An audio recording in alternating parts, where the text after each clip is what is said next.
அப்போஸ்தலர் 19ஆம் அதிகாரம் 11-12 வசனங்களை வாசிக்கலாம். பவுலின் கைகளினால் தேவன் விசேஷித்த அற்புதங்களை செய்தருளினார்.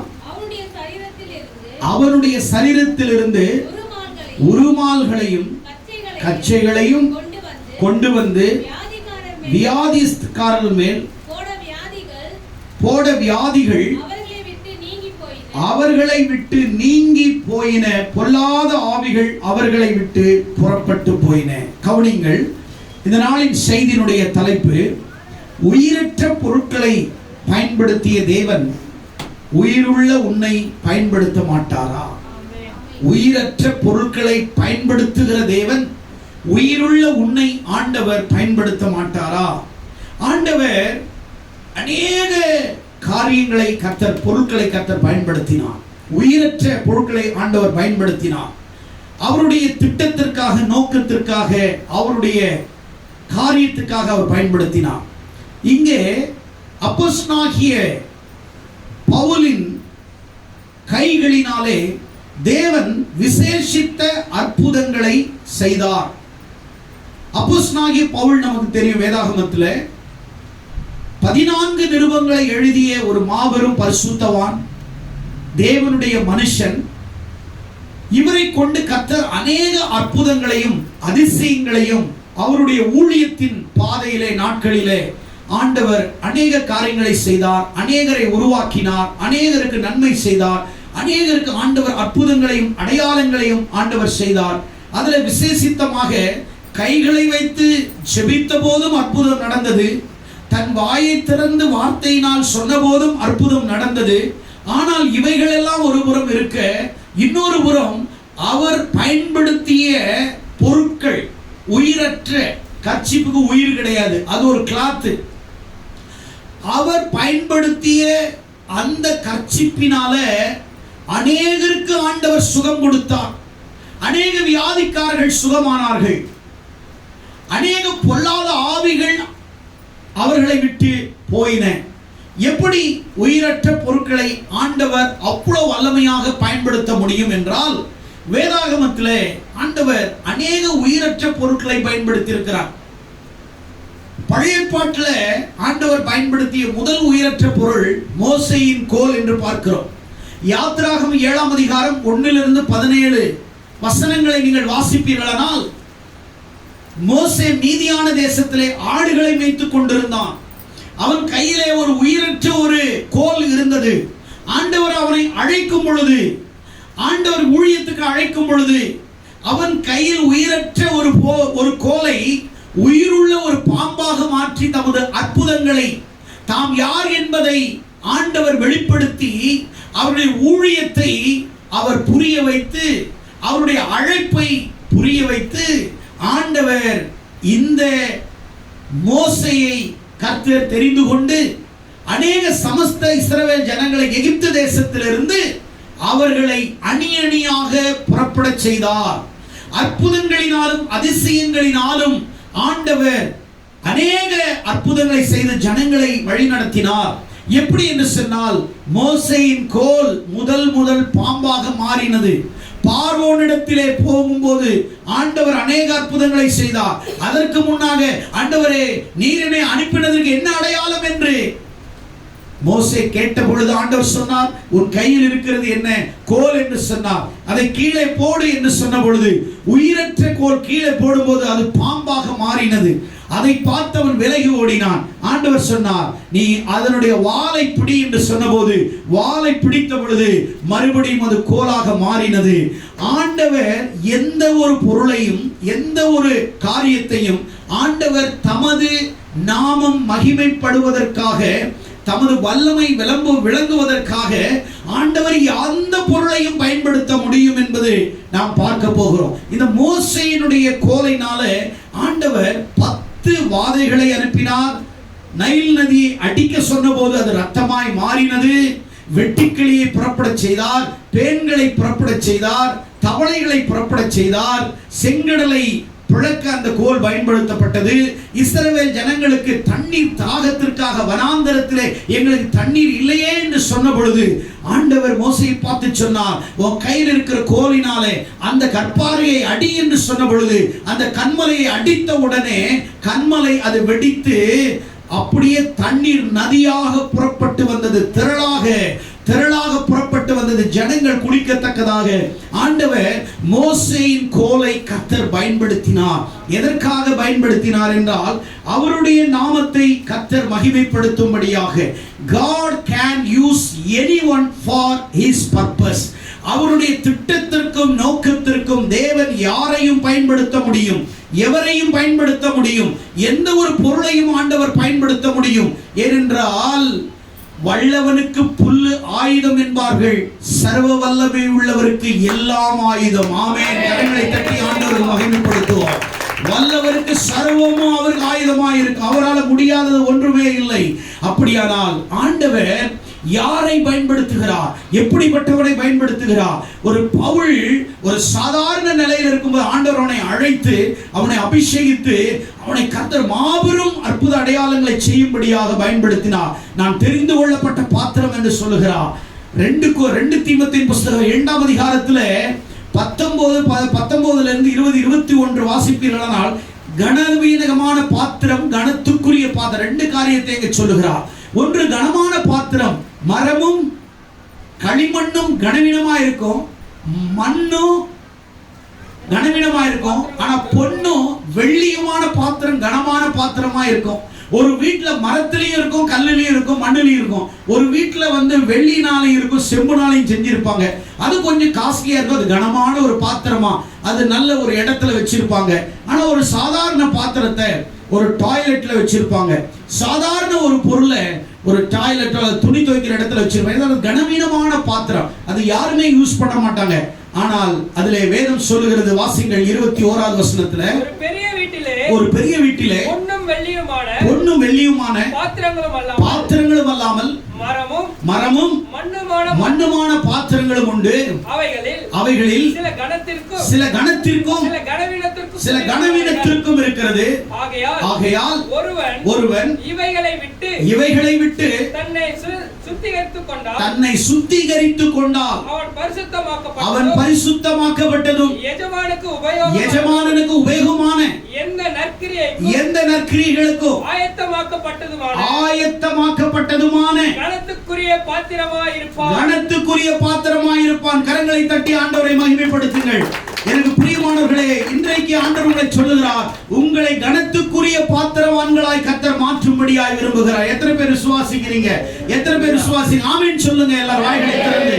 எத்தனை பேர் விசுவாசிக்கிறீங்க? ஆண்டவர் உங்களை கனத்துக்குரிய பாத்திரவான்களாய் கர்த்தர் மாற்ற விரும்புகிறார். உங்களை பயன்படுத்தக்கூடிய பாத்திரமாய் மாற்றப்படுகிறார். தன்னை சுத்திகரித்துக் கொண்டால் அவன் பரிசுத்தமாக்கப்பட்டதும் எஜமானுக்கு உபயோகமானதும் எந்த நற்கிரியைகளுக்கு ஆயத்தமாக்கப்பட்டதுமான கனத்துக்குரிய பாத்திரம்.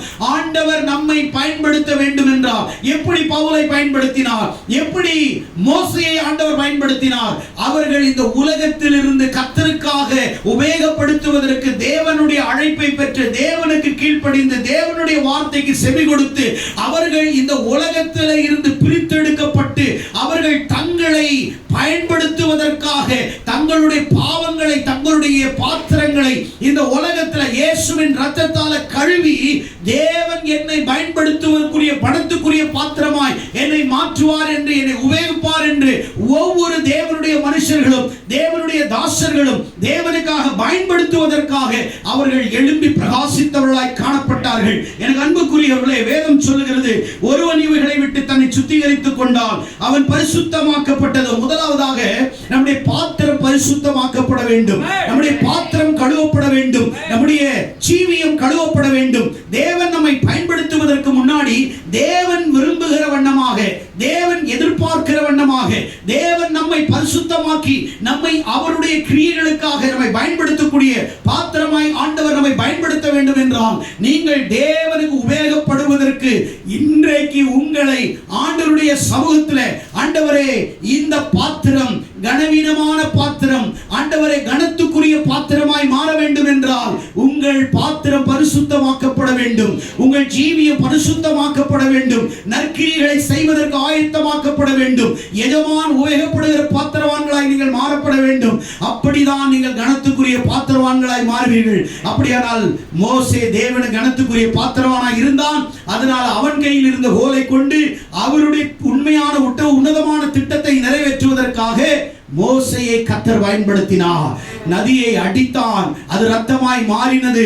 செங்கடலை ஓங்கி அடித்தான், அந்த செங்கடல் பிளந்து இஸ்ரவேல் ஜனங்களை வழி கொடுத்தது.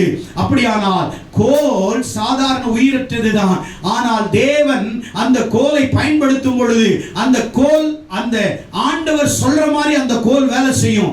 அந்த கோல் வல்லமையின் கருவியாக தேவன் பயன்படுத்துகிற மாபெரும் கருவியாக ஆண்டவர்களை ஏற்படுத்துகிறார். உன்னையும் ஆண்டவர் பயன்படுத்த வேண்டுமானால், தேவனின் கரத்திலே நீ கோலாய் மாற வேண்டுமானால், நீ உபயோகிக்கப்பட வேண்டுமானால், நீ தேவனின் நற்கிரியைகளை செய்வதற்கு ஆயத்தமாக்கப்பட வேண்டுமானால், இன்றைக்கு உன்னை ஆண்டவர் பயன்படுத்தும்படியாக, உன்னை சுத்திகரிக்கும்படி, நற்கிரியைகளை செய்வதற்கு உன் பாத்திரம் சுத்திகரித்து கனத்துக்குரிய பாத்திரவானாய் அல்ல, எஜமானுனை உபயோகப்படுத்துகிற கனத்துக்குரிய பாத்திரவானாய் கர்த்தர் உன்னை வைக்க விரும்புகிறார். கனவீனத்தின் பாத்திரமாய் அல்ல, கனவீனமான பாத்திரமாய் அல்ல, சமுதாயத்தில் தள்ளப்பட்ட பாத்திரமாய் அல்ல, ஒதுக்கப்பட்ட பாத்திரமாய் அல்ல, ஓரம் கட்ட பாத்திரமாய் அல்ல.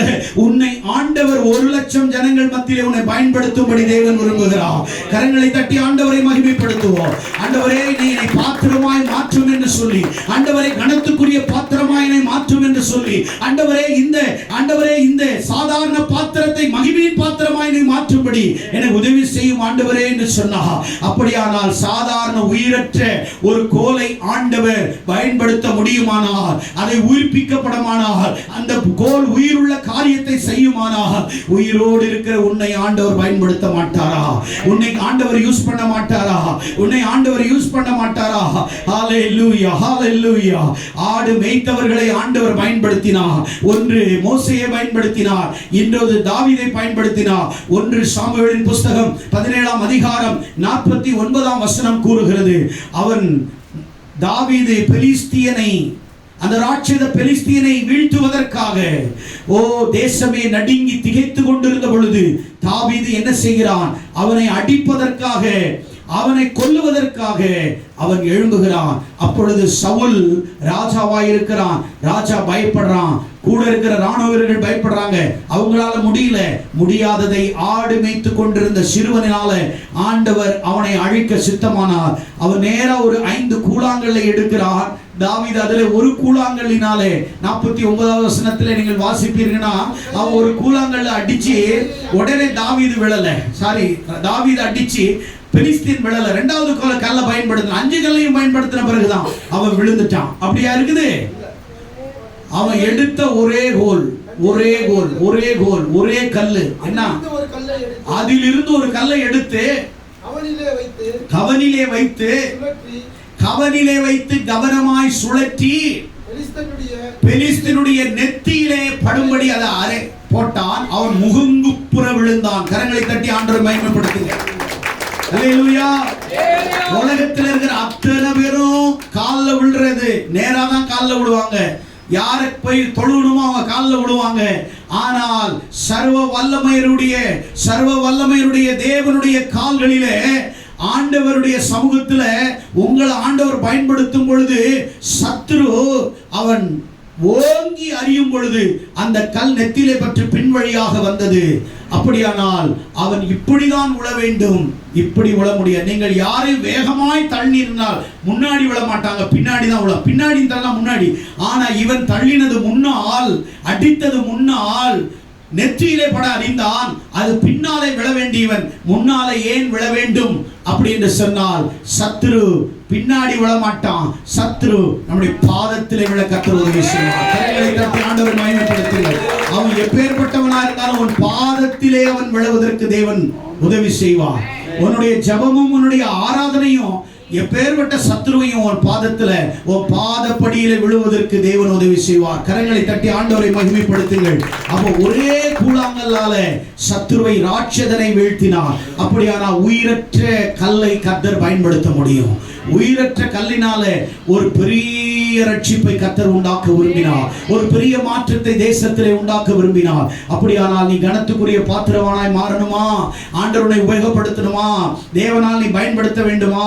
நீ முதலாவது பரிசுத்தமாக்கப்படுகிற பாத்திரமாய் இருக்கணும். நீ ஆண்டவருக்கு பிரியமான பாத்திரமாய் இருக்கணும். எஜமான் உன்னை உபயோகப்படுத்துவதற்கான பாத்திரமாய் நீ இருக்கணும். ஆண்டவரே என்னை பயன்படுத்துங்க ஆண்டவரே, நான் ஒரு சாதாரண களிமண் தான், ஆனால் ஆவியானவர் உனக்குள்ளே வந்தா நீ சாதாரணமானவன் அல்ல. பரிசுத்த ஆவியானவர் உனக்குள்ள வாழ்ந்தா, உன்னை அபிஷேகித்தால், உனக்குள்ளாக ஆவியானவர் இறங்கினா நீ சாதாரண ஆர்டினரியான அல்ல, நீ எக்ஸ்ட்ராடினரி பெர்ஃபார்மன்ஸ் பண்ணுவதற்காக கர்த்தர் உன்னை பயன்படுத்த உண்மை உள்ளவராக இருக்கிறார். நீ சாதாரண மனுஷன் உலகத்துல, ஆனா தேவனுடைய பார்வையில் நீ சாதாரணமானவன் அல்ல. நீ இந்த உலகத்தை ஜெயிக்க பிறந்தவன், நீ உலகத்தை மாற்ற பிறந்தவன், இந்த உலகத்திலே சாகசை செய்ய பிறந்தவன். உன்னை கொண்டு கர்த்தர் மாபெரும் எழுப்புதலை ஆண்டவர் செய்வார். எத்தனை பேர் விசுவாசிக்கிறீங்க? எத்தனை பேர் விசுவாசிக்கிறீங்க? கரங்களை தட்டி ஆண்டவரை மகிமைப்படுத்துவோம். கரங்களை தட்டி ஆண்டவரை மகிமைப்படுத்துவோம். நியாயாதிபதிகளின் புஸ்தகம் 3ஆம் அதிகாரம் 31ஆம் வசனத்திலே பார்க்கும்போது, மாடுகளை மேய்த்து கொண்டிருந்த ஒரு மனுஷன் ஒரு உருளை கொம்பினாலே 600 பெலிஸ்தியரை கொன்று குவித்தான். சாதாரண விஷயம் இல்ல. ஒரே ஒரு தாற்றுக்கோல் அப்படின்றது மாடுகளை மேய்க்கக்கூடிய ஒரு நல்ல உருண்டையான ஒரு கொம்பு, ஒரு கோல். அது அந்த கோலினால என்ன செய்ய? வாசிங்க நியாயாதிபதிகள் 3ஆம் அதிகாரம் 31ஆம் வசனத்தை வாசிங்க. அதற்கு பிற்பாடு ஆனாக்கின் குமாரன் சம்கார் எழும்பினான். அவன் பெலிஸ்தரில் 600 பேரை ஒரு தாற்றுக்கோலால் முறியடித்தான். கரங்களை தட்டி ஆண்டவரை மகிமைப்படுத்துங்க. அல்லேலூயா. பெலிஸ்தியர் ராணுவ வீரர்களை ஒரு சாதாரணமான ஒரு மனுஷன் ஒரு தாற்றுக்கோலினால் 600 பேரை கொன்று குவித்தான் என்றால் அந்த கோலை கர்த்தர் பயன்படுத்தினார். அல்லேலூயா. ஆண்டவர் எதையும் பயன்படுத்த அவரால் முடியும். உனக்கு அற்புதம் செய்யணும், உனக்கு நன்மை செய்யணும்னா உன் கையில எது இருக்குதோ அதை வைத்து உனக்கு நன்மையும் செம்மையுமானதை செய்ய அவர் உண்மை உள்ளவராக இருக்கிறார். உன்கிட்ட இருக்கிறத வச்சு உனக்கு அற்புதம் பண்ணுவார். உன்னை தேடி கொண்டு வந்து ஒரு அற்புதம் செய்கிற தேவன் நம் தேவன் அல்ல. நம்மிடத்தில் எது இருக்கிறதோ அதையே அற்புதமாய் மாற்றுகிறவர். உன்னிடத்தில் 5 அப்ப 2 மீன் இருந்தால் அது 5000 பேரை போஷிக்க வல்லமை உள்ளவர். உன்கிட்ட இருக்கிறதையே அவர் ஆசீர்வதிக்க விரும்புகிறார். உன்கிட்ட இருக்கிறதை பெருக செய்ய விரும்புகிறார். உன்கிட்ட இருக்கிறதையே பயன்படுத்த செய்கிறார். உன்னிடத்தில் எது இருக்கிறதோ அதையே ஆண்டவருக்கு போதுமானது, அதையே ஆண்டவருக்கு போதுமானது. அதனால தான் நான் சொன்னேன், வல்லவருக்கு புல்லு ஆயுதம், ஆனால் சர்வ வல்லமை உள்ளவருக்கு எல்லாம் ஆயுதம். எது வேணாலும் அவர் பயன்படுத்த முடியும். எது வேணாலும், ஏன்னா அவர் தான் உண்டாக்கினார், அவர் தான் உருவாக்கினார். மரங்கள், செடிகள், கல்கள் எல்லாம் பார்க்கிறது, பறக்கிறது, ஊர்வன, பரப்பன எல்லாமே அவரால் படைக்கப்பட்டது. ஆகியால் அவரால் படைக்கப்பட்டது அது சொன்னாவே வேலை செய்ய ஆரம்பிச்சிடும். ஐயோ, என்ன படைச்சது அவர்தான். அதனால படைப்புக்கு, அந்த படைப்பான காரியங்கள் படைச்சவர்களுக்கு கீழ்ப்படிய முடியும். அது வேலை செய்ய ஆரம்பிக்கணும் பார்க்கிறோம். அடுத்ததாக நியாயாதிபதிகளின் புஸ்தகம் 7ஆம் அதிகாரம் 16ஆவது வசனத்தில் பார்க்கும் பொழுது, கிதியோனை ஆண்டவர் எப்படி பயன்படுத்தினார் என்றால், உயிரற்ற ஒரு பானை, உயிரற்ற ஒரு எக்காலம், உயிரற்ற ஒரு தீவிட்டி, மூன்றையும் வச்சு ஆண்டவர் என்ன செய்யார்னா மீதியானியரை முறியடிக்க கர்த்தர் உதவி செய்தார். நியாயாதிபதிகளின் புஸ்தகத்துல 7:16 வாசிங்கள். அந்த 300 பேரை 3 படையாக வகுத்து அவர்கள் ஒவ்வொரு கையிலும் ஒரு எக்காலம், வெறும் பானை, அந்த பானைக்குள் ஒரு தீவெட்டி வைத்து அவர்களை நோக்கி நான் செய்வதை பார்த்து நீங்களும் செய்யுங்கள் என்றார். இதோ நான் பாளையத்தின் முன்னணியில் வந்திருக்கும் பொழுது நான் எப்படி செய்கிறேனோ அப்படியே செய்யுங்கள் என்றார். நானும் என்னோடு இருக்கிறவர்களும் சகலமான பேரும் எக்காலம் ஊதும் பொழுது கவனியுங்கள். கிதியோன் இப்போ யாரை முறியடிக்கிறான்? மீதியானை முறியடிக்கிறான். கிதியோன் கையில செத்து போன உயிரற்ற ஒரு பானை, ஒரு எக்காலம், ஒரு தீவெட்டி, 300 பானைகள் உள்ள 300 தீவெட்டி எக்காலம் உள்ள இவங்க பெரிய மீதியான சேனையோடு யுத்தம் பண்றாங்க, ராணுவ வீரர்களோடு யுத்தம் பண்றாங்க. இவங்க கையில இருந்தது பானை.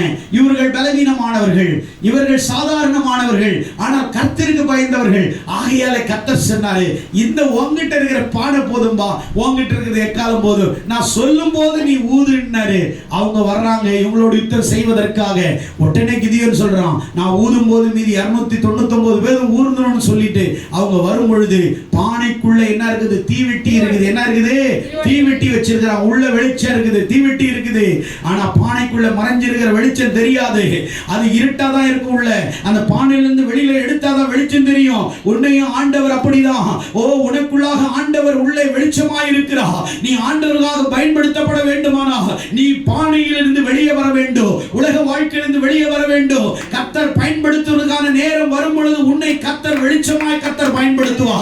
எக்காலம் ஊதி பானைகளை உடைத்த போது மீதியானியர்கள் ஒருவரை ஒருவர் வெட்டுண்டு விழுந்து அவர்களே ஒருவரை ஒருவர் வெட்டுண்டு விழுந்து மாண்டு போனார்கள். எனக்கு பிரியமானவர்களே, உனக்கு விரோதமாக எந்த ஆயுதங்கள் வராது, வாய்க்காமல் போகும். ஆண்டவர் உன் கையில் இருக்கிற பானையா இருக்கட்டும், எக்காலமா இருக்கட்டும், தீவெட்டியா இருக்கட்டும், அதை கொண்டு ஆண்டவர் பயன்படுத்தி உனக்கு ரட்சிப்பை, மேன்மையை ஆண்டவர் உண்டு பண்ண உண்மை உள்ளவராய் இருக்கிறார். கரங்களை தட்டி ஆண்டவருக்கு மகிமைப்படுத்துவோம். எல்லாம் உற்சாகமாய் கரங்களை தட்டி ஆண்டவரை மகிமைப்படுத்துவோம். என் அன்புக்குரியவர்களே, மீதியானரை முறியடிப்பதற்காக ஆண்டவர் பானையை பயன்படுத்தினார், எக்காலத்தை பயன்படுத்தினார், தீவெட்டியை பயன்படுத்தினார். ஆம், சோத்திரம். அடுத்ததாக பார்க்கும் பொழுது சிம்சோன் பயன்படுத்திய கழுதையின் பச்சை தாடை எலும்பினாலே 1000 பேரை கொன்றான் என்று பார்க்கிறோம். அவங்கிட்ட இருந்தது ஒரு ஆயுதமும் இல்லை, ஒரு கழுதையினுடைய தாடை எலும்பு கிடைக்கிறது, அதனாலே 1000 பேரை கொன்றான் என்று பார்க்கிறோம். பிரியமானவர்களே, வேதத்திலே எத்தனையோ ஒரு உயிரற்ற பொருட்களினாலே ஆண்டவர் அவர்களை ஆசீர்வதித்தார், அவர்களை ரட்சித்தார். 2 ராஜாக்களின் புஸ்தகம் 2ஆம் அதிகாரம் 8வது வசனம், எலியாவும் எலிசாவும் யோர்தானை நோக்கி பயணிக்கும் பொழுது யோர்தான்ல பயங்கரமான பிரவாகித்து வருகிற வெள்ளங்கள் வருகிறது, பயங்கரமான வெள்ளங்கள் வருகிறது. இக்கரைக்கு அக்கறைக்கும் பயங்கரமான வெள்ளம் போய் கொண்டிருக்கிறது. ஆனால் எலியா தன்மேல் போட்டிருந்த சால்வையை, உயிரற்ற சால்வையை, உயிரற்ற அந்த சால்வையை, துணியை முறுக்கி எலியா என்ன செய்யறான்? அந்த சால்வையை முறுக்கி அந்த யோர்தானை அடிக்கும் பொழுது யோர்தான் பிளந்து தண்ணீர் 2 பக்கம் குவியலாய் நின்றது. உலர்ந்த தரையிலே எலியாவும் எலிசாவும் உலர்ந்த தரையிலே இக்கரையிலிருந்து யோர்தானை கடந்து போகும்படியாக ஆண்டவருடைய வல்லமை எலிசாவினுடைய சால்வையின் மேல் இருந்தது. உன்மேல் எதுவாக இருக்கலாம், உன்னை தொடும்போது தேவனுடைய வல்லமை காணப்பட வேண்டும். நீ பேசும் பொழுது தேவனுடைய வல்லமை காணப்பட வேண்டும். நீ ஆண்டவரை ஆராதிக்கும் போது தேவனுடைய வல்லமை காணப்பட வேண்டும். எலியாவினுடைய சால்வையினாலே ஓ யோர்தானை பிளக்க செய்தார். அதே சால்வையினாலே எலிசா பிற்பாடு வரும் பொழுது எலியாவின் தேவன் எங்கே என்று அதே யோர்தானை அடித்த பொழுது யோர்தான் 2 பக்கம் பிரிந்து குவியலாய் நின்றது. எனக்கு அன்புக்குரியவர்களே, தேவன் உன்னுடைய கையில எது வேணாலும் இருக்கலாம், அதையே ஆண்டவர் பயன்படுத்த விரும்புகிறார். உன்னிடத்தில் என்ன இருக்கிறதோ அதை ஆண்டவரை பயன்படுத்தும் என்று கேளுங்க. ஆண்டவரை என்னிடத்தில் இவ்வளவுதான் இருக்கு, அதை ஆசீர்வதிங்க என்று கேளுங்க. ஆண்டவரை என்னிடத்தில் இதுதான் இருக்கிறது கருவி, இதை எனக்கு பயன்படுத்துங்க என்று சொன்னால் ஆண்டவர் எதையும் எப்பொழுதும் யாரு வேண்டானாலும் அவருடைய நோக்கத்துக்கு, திட்டத்துக்கும், தீர்மானத்திற்கும், அவருடைய சித்தத்துக்கும், தரிசனத்திற்கும், அவருடைய காரியங்கள் நிறைவேறுவதற்கு ஆண்டவர் உங்களை பயன்படுத்த முடியுமானால், சாதாரண உயிரற்ற காரியங்களை பயன்படுத்த முடியுமானால், அவர் சாயல், அவருடைய ரூபத்தின்படி, அவரால, அவருடைய நன்மையினால், அவருடைய இரத்தத்தான கழுவப்பட்டு அவருக்காக வாழ்கிற உன்னை ஆண்டவர் இந்த தேசத்தில், உலகத்தில் உள்ள எல்லா ஜனங்களுக்கு முன்னாடி ஒரு மாபெரும் கருவியாக, உயிருள்ள கருவியாக உன்னை கர்த்தர் பயன்படுத்துவார். உன்னை கொண்டு தேசங்களை அசைப்பார், உன்னை கொண்டு ஜாதிகளை அசைப்பார், உன்னை கொண்டு ஜனங்களுக்குள்ளாக இருக்கிற தீராத வியாதிகளை தீர்க்கிறதற்காக ஆண்டவர் உன்னை பயன்படுத்துவார். உன்னை ஒரு எக்கால சத்தமாய் உன்னை ஆண்டவர் பயன்படுத்துவார். அவருடைய கிருபையினாலே உன்னை ஆண்டவர் உயர்த்துவார். ஆண்டவருக்காக நீ எழும்பி பிரகாசிப்பாய், ஆண்டவருக்காக நீ எழும்பி பிரகாசிப்பாய். எனக்கு அன்புக்குரியவர்களே, சால்வை பயன்படுத்த முடியும், கல்லை பயன்படுத்த முடியும், கம்பை பயன்படுத்த முடியும், தாற்றுக்கோலை பயன்படுத்த முடியும். அதே போல பவுல் மேல் இருந்த கச்சிப்பை கர்த்தர் பயன்படுத்த முடியும், மேல் இருந்த கச்சிப்பை பயன்படுத்த முடியும். அப்படியானால் எதையும் ஆண்டவர் ஜனங்களுக்காக பயன்படுத்த முடியும். எனக்கு அன்புக்குரியவர்களே, கடைசியாய் நான் உங்களிடத்தில் சொல்லுகிறேன், அப்படியானால் பவுலை ஆண்டவர் அற்புதங்களை செய்ய உதவி செய்த தேவன் இன்றைக்கும் ஆண்டவரே, நான் ஒரு சாதாரண மனுஷனாக இருக்கலாம், நான் ஆண்டவரை கனவீனம் பாத்திரமாக இருக்கலாம். ஆண்டவரே, என்னை சுத்திகரியும் ஆண்டவரே. நான் என்னை சுற்றிலும் இருக்கிறவர்கள் பயன்பட விரும்புகிறேன். என்னை சுற்றிலும் இருக்கிற தேசத்துக்களை நான் பயன்படுத்த விரும்புகிறேன். ஆண்டவரே, என் குடும்பத்துக்கு நான் பயன்பட விரும்புகிறேன். என் சமூக மக்களுக்கு பயன்பட விரும்புகிறேன். என்னுடைய சபைக்கு பயன்பட விரும்புகிறேன். என்னை இப்பொழுது என்னை சுத்திகரித்து நீர் பயன்படுத்துகிற கனமான பாத்திரமாக, பரிசுத்தமான பாத்திரமாக, நற்கிரிகளை செய்ய உபயோகமுள்ள பாத்திரமாக என்னை உருவாக்கும் என்று உங்களை அர்ப்பணிப்பீர்களானால் இன்றைக்கும் ஆண்டவர் உங்களை உபயோகிப்பார். இன்றைக்கும் ஆண்டவருடைய வேலை செய்வதற்காக, அவருடைய பணியை செய்வதற்காக என் ஆண்டவர் உன்னை உபயோகித்து அவருடைய கிருபையினால அழைத்த தேவன் உன்னை ஒரு நாள் விடாமல் இந்த தேசத்திலே உன்னை மேன்மையாக உன்னை கர்த்தர் பயன்படுத்தி உன்னை மேலே மேலே கர்த்தர் கொண்டு செல்லும்படியாக உன்னை ஆசீர்வதிப்பார் என்று சொன்னார். ஓ ஹalleluya! அவருடைய சித்தம், அவருடைய நோக்கம், அவருடைய திட்டங்களின்படியாக நீங்கள் செய்ய வேண்டுமானால் எனக்கு அன்புக்குரிய பிள்ளைகளே, வேதம் சொல்லுகிறது எந்த காரியத்தை ஆண்டவரால் பயன்படுத்த முடியுமானால் கர்த்தர் உன்னையும் பயன்படுத்த வல்லமை உள்ளவராயிருக்கிறார். உன்னையும் ஆண்டவர் உபயோகப்படுத்த உண்மை உள்ளவராயிருக்கிறார். தேவன் சொல்லுகிறார், சில நேரங்களிலே நாம் சோர்ந்து போயிருக்கலாம். சில நேரங்களிலே என்னை யாரும் பயன்படுத்தவில்லை என்று நினைக்கலாம். ஐயோ, நான் படித்திருக்கிறேன், ஐயோ நான் எல்லாம் தெரிந்தவன், ஆனால் எனக்கு எந்த விதமான உபயோகம் இல்லையே, நான் சாதாரண நிலையில இருந்து நான் பயத்தோடு இருக்கிறேனே, நான் எப்படி வாழ்வது, நான் எப்படி ஜீவிப்பது என்று நினைக்கலாம். பயப்படாதே, உன்னை கர்த்தர் பயன்படுத்த விரும்புகிறார். கர்த்தர் உன்னோடு பேச விரும்புகிறார். உன்னை ஆண்டவர் அபிஷேகிக்க விரும்புகிறார். ஓ, உயிரற்ற பொருளை ஆண்டவர் பயன்படுத்த முடியுமானால் உயிருள்ள உன்னை கர்த்தர் பயன்படுத்த முடியும். ஆமென். ஆடுகளை மேய்த்தவனை பயன்படுத்தினார். ஓ ஹalleluya! மாடுகளை மேய்த்தவனை பயன்படுத்தினார். ஹalleluya! மீன்களை பிடித்துக் கொண்டவனை கர்த்தர் பயன்படுத்தினார். அத்தி பழங்களை பொறுக்கிறவனை கர்த்தர் பயன்படுத்தினார். வேதாகமத்திலே எப்படியேப்பட்ட ஜனங்கள் எல்லாம் சாதாரணமாக பலவீனமார்களாக, சாதாரண மறக்கப்பட்டவர்களை ஆண்டவர் பயன்படுத்தினார். நீ ஆண்டவருடைய சமூகத்திலே, அவருடைய கரத்திலே நீ அலங்கார கிரீடமாய் இருக்கிறார். நீ பயன்படுத்துகிற பிரசன்னத்திலே, அவருடைய பிரசன்னத்திலே இருக்க உன்னை கர்த்தர் பயன்படுத்த விரும்புகிறார். எத்தனை பேர் விசுவாசிக்கிறீங்க கர்த்தர் என்னை பயன்படுத்துவார் என்று? எத்தனை பேர் உங்கள் சுற்றி இருக்கிற ஜனங்களுக்கு என்னை பயன்படுத்தும் என்று எத்தனை பேர் விசுவாசிக்கிறீர்கள்? ஆண்டவருக்காய் எழும்பி பிரகாசிக்கும்படி எத்தனை பேர் நீங்கள் கர்த்தருக்காய் நீங்கள் உண்மை உள்ளவர்களாய் எழும்புகிறீர்கள்? ஆண்டவர் நம்மளை ஆசீர்வதிக்க வேண்டுமானால் இன்றைக்கே நம்மை அர்ப்பணிக்க வேண்டும். இன்றைக்கே நம்மை ஒப்பு கொடுக்க வேண்டும். இதெல்லாம் சாதாரண உயிரற்ற கோல்களை ஆண்டவர் பயன்படுத்தினார், உயிரற்ற கல்லை பயன்படுத்தினார். ஆனால் இன்றைக்கு இதுதான் மேய்ப்பனின் கோலாய் இருக்கிறது. இந்த கோல், இந்த வார்த்தை, தாவீது சொல்லுகிற அவருடைய வார்த்தை, உமது கோலும் தடியும் என்னை தேற்றும் என்று சொன்னால், ஆண்டவரே உம்முடைய வசனமே எனக்கு கோலாய் இருக்கிறது, உம்முடைய வார்த்தை எனக்கு கோலாய் இருக்கிறது. உயிரற்ற ஒரு பொருளையே ஆண்டவர் பயன்படுத்த முடியுமானால் உங்கள் கையிலே ஜீவனுள்ள வாக்குத்தத்தங்களை, உயிரோடு இருக்கக்கூடிய வாக்குத்தத்தங்களை, தேவனும் கையிலே உயிருள்ள ஜீவனுள்ள வார்த்தைகளை கொடுத்திருக்கிறார் என்றால் இந்த வாக்குத்தத்தங்களை நீ உன்னுடைய வாயினால் உபயோகப்படுத்திப்பா. இந்த வாக்குத்தத்தத்தை நீ சொல்லிப்பா. இந்த வாக்குத்தத்தம் உன் வாழ்க்கையை மாற்றும். இந்த வாக்குத்தத்தம் உன்னுடைய வாழ்க்கையில் ஒரு பெரிய எழுப்புதலை கொண்டு வரும். இந்த மேய்ப்பரின் கோலாகிய வசனத்தை பயன்படுத்துகிறவர்கள், வார்த்தையை பயன்படுத்துகிறவர்கள், இதன்படி வாழ்கிறவர்கள், இதன்படி செய்கிறவர்கள், நீங்கள் யாராயிருந்தாலும் உங்களை ஆண்டவர் பயன்படுத்த உண்மை உள்ளவராயிருக்கிறார். எனக்கு அன்புக்குரிய கர்த்தருடைய பிள்ளைகளே, ஆண்டவருக்காய் நீங்கள் எழும்பி பிரகாசிக்க வேண்டும். ஆண்டவருக்காய் நீங்கள் மறுரூபமாக வேண்டும். ஆண்டவருக்காக எதையாவது ஒன்றை நான் செய்து சாதிக்க வேண்டும். ஆண்டவரே, இதையெல்லாம் பயன்படுத்த முடியுமானால் இந்த பாத்திரத்தை பயன்படுத்த முடியும். ஆண்டவரே, கோலை பயன்படுத்த முடியுமானால் உம்முடைய சாயலில் படைக்கப்பட்ட என்னை பயன்படுத்த முடியும். ஆண்டவரே, அப்படிதான் ஆதிகால திருச்சபை பிள்ளைகள், ஆதிகால பரிசுத்தவான்கள் தங்களை நற்கிரிகளை செய்வதற்காக எல்லாவற்றிலும் அவர்கள் தேவனுக்கு பிரயோஜனமான பாத்திரமாய் மாறினதினாலே அவர்களை பரிசுத்தப்படுத்தி, அவர்கள் பாத்திரங்களை பரிசுத்தப்படுத்தி நற்கிரிகளை செய்வதற்காக கர்த்தர் அவர்கள் ஒவ்வொருவரையும் அவர்கள் கையில் இருக்கிறதை கொண்டு அவர் பயன்படுத்தி அவர்களை தேசங்களுக்கும் ராஜாக்களுக்கும் ஜனங்களுக்கும் முன்னாடி அவர்கள் மூலமாக ஆண்டவர் அற்புதங்களை, அதிசயங்களை செய்து தமது மகிமையை வெளிப்படுத்தி ஜனங்களுக்குள்ளே மாபெரும் அதிசயங்களை செய்து நானே தேவன் என்பதை ஜனங்களுக்கு வெளிப்படுத்தினார். நானே கர்த்தர் என்பதை வெளிப்படுத்தினார். சாதாரண மனிதனை கர்த்தர் அசாதாரணமான காரியங்களை கர்த்தர் செய்யும்படியாக அழைத்தார். பிரியமானவர்களே, நீங்கள் யாராயிருக்கலாம், நீங்கள் படித்தவர்களாய் இருக்கலாம், படிக்காதவர்களாய் இருக்கலாம், ஏழையா இருக்கலாம், இல்லை எனக்கு ஒன்றுமே தெரியவில்லை, எனக்கு எதுவுமே தெரியவில்லை என்று நினைக்கலாம். இன்றைக்கு உங்களை நீங்கள் அர்ப்பணிப்பீர்களானால், ஆண்டவரே, இந்த சாதாரண எளிமையான இந்த மண்ணான பாத்திரத்தை நீங்க பயன்படுத்துங்க.